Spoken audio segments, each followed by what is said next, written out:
So, Tom, tonight's the night, as Rod Stewart would say. My question to you, I'm trying to find a different angle to approach this from, would be who has the most to lose tonight? Yeah, I'd have to say that Dominique Anglade has the most to lose tonight. She did well in the last debate, but, especially on the French media side, she's the only woman on the stage, and there tends to have been a bit of a consensus that the two separatist leaders, that is to say Gabrielle Nadeau-Dubois and Paul Saint-Pierre Plamondon, did very well with their young crowd. Despite the fact that the Liberals are equal to or above in every poll since the beginning of the campaign, any of those parties, it still comes down to, okay, is Dominique Anglade going to be able to keep people on side? I would add that you should also recall that on Sunday, there's going to be an absolutely extraordinary political event. Tout le monde en parle, which I think that everybody on the English side knows by now, is going to have all five leaders for the whole show. And it's only tomorrow that they're going to reveal who the other people on the stage are with Guy Lepage, who's the host. So you could have some legitimate, real, journalists. You might have some people who are more on the commentary side. You might have people who are there to make jokes or to upset the apple cart. And they've all agreed to be there for the whole show. So I would say that the one that represents the most danger is the Sunday one, also the most opportunity because you could discover a side to people you didn't know about. For example, I've seen Legault at a press gallery dinner in Quebec City before he became premier, and the guy's got a tremendous sense of humor, and he's capable of self-derision, and he's quick on his feet, he's got good delivery, so if he might do super well on Tout le monde en parle. But as I say, think Eric Duhem, what he would call the clique of the Plateau Mont-Royal will be gunning for him. And he knows that. But he could turn that into an advantage back in Quebec City, which is the only place he's expecting to actually win seats. So it's going to be a lot of fun. So both of them, tonight's debate on Radio Can. By the way, I just drove in front of it because I'm coming off my French TV panel show. And as I came down Papineau to go into the tunnel, I have to tell you that I think there's probably no more police cars in Montreal. Because I think that every single one of them is around that Radio Canada CBC building on René Lévesque and Papineau. I'm curious for one thing. So you mentioned they're not going to know on Tout le monde en parle who the panelists are going to be. Do you really believe they don't know?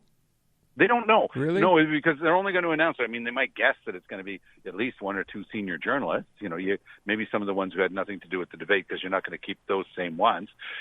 Think of somebody like Pat Lagacé, right? If I was putting this together, I would bring somebody like Patrick Lagacé. Right. Somebody who's quick on his feet, fairly young, not going to take any BS from anybody, deep understanding. I mean, you don't want somebody who's just got opinions and doesn't study stuff and doesn't realize what the content is.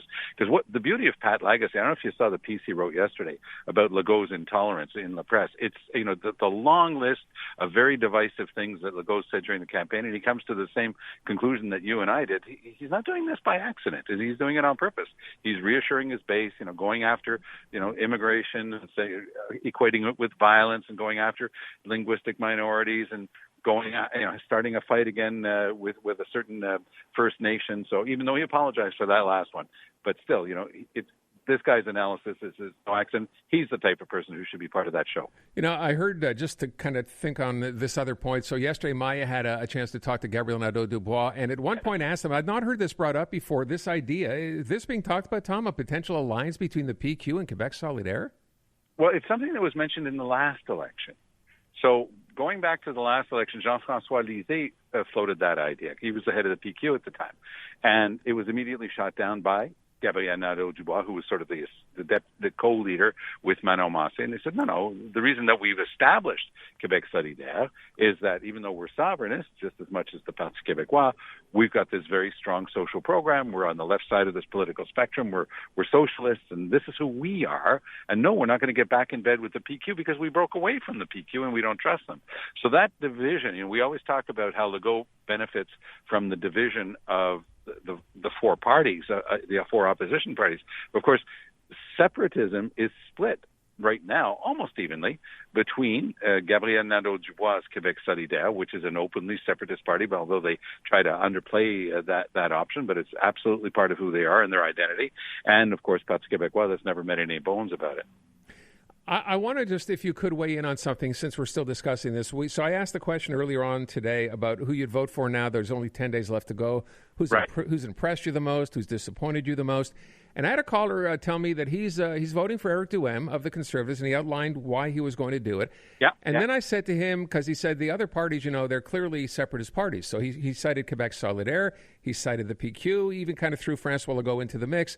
And then I said, were you not bothered by the fact that Eric Duhem, when pressed on this a week or two ago, said that he's locked the door or closed the door on separation, but has not thrown away the key? Exactly. What does that mean to you? He hasn't locked it. What does that mean? Well, it means he's keeping the door open. He's keeping the option open. Even though he tried to mix that up a little bit, he's keeping the option to separate Quebec from Canada open. He doesn't want to say that he's locking the door to it. And so anybody who's thinking of voting for him has a right to know what you just said, because it couldn't be clearer. The only, interestingly enough, one of the things that's got Legault in trouble the most after the last debate is he had decided to go after Anglade a little bit. And at one point he just lets fly with something that he invented on his own, because you can be sure his advisors had not suggested it. And it went something like this. Madame Anglade, you're just upset that you no longer have the monopoly of being opposed to separation, which is an interesting thing to say, and it's actually true.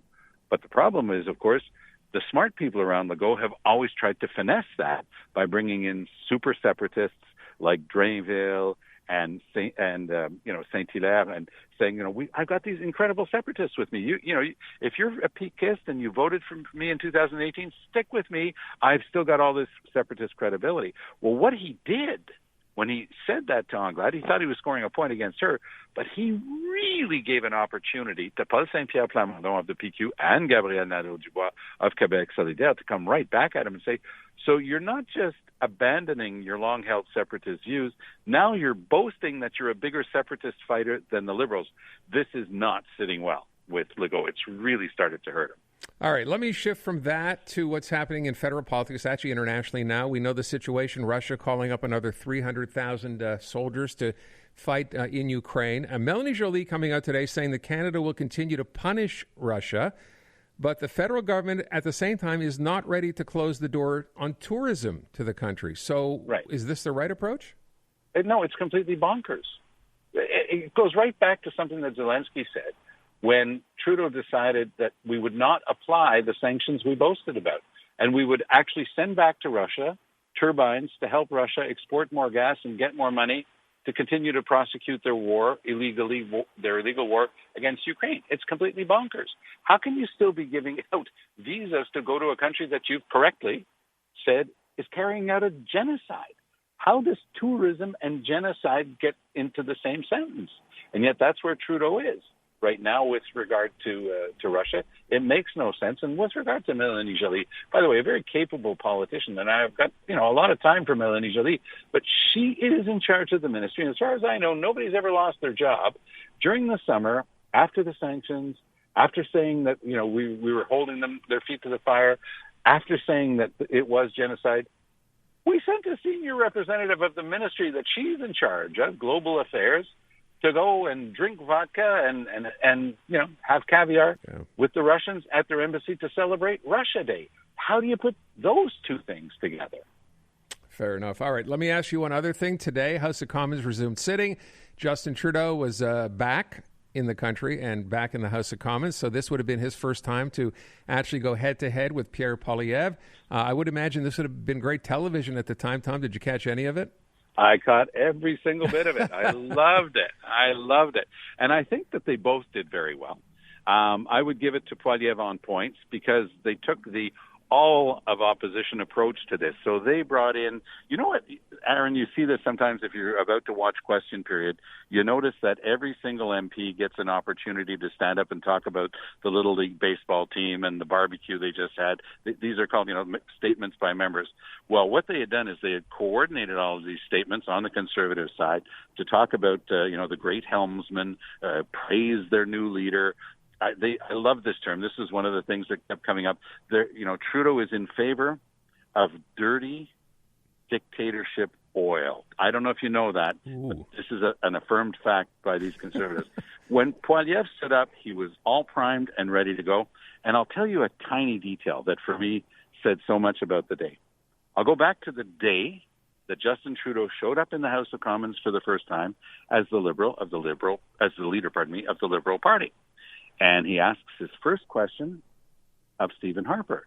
And, of course, I was seated 2 sword lengths away from Harper. I was sitting right in front of Harper as leader of the opposition.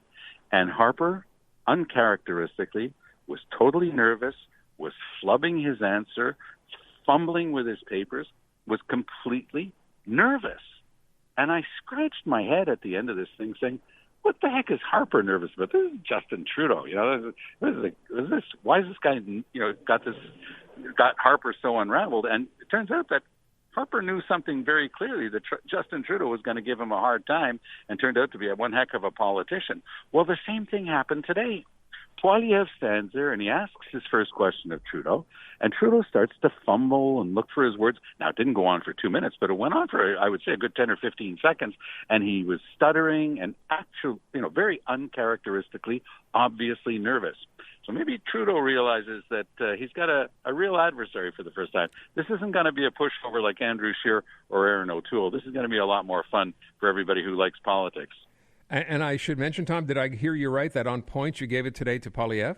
I would call it like 55-45 for Poilievre, simply because he was more poised. He really toned down. He removed some of the Poilievre from Poilievre. He didn't go completely over the top, didn't go white hot, had fun with it, had good examples, and actually did an excellent job of anticipating Trudeau's replique. So Trudeau, for example, was defining and defending his carbon tax as a tax on pollution, which is absolutely fine.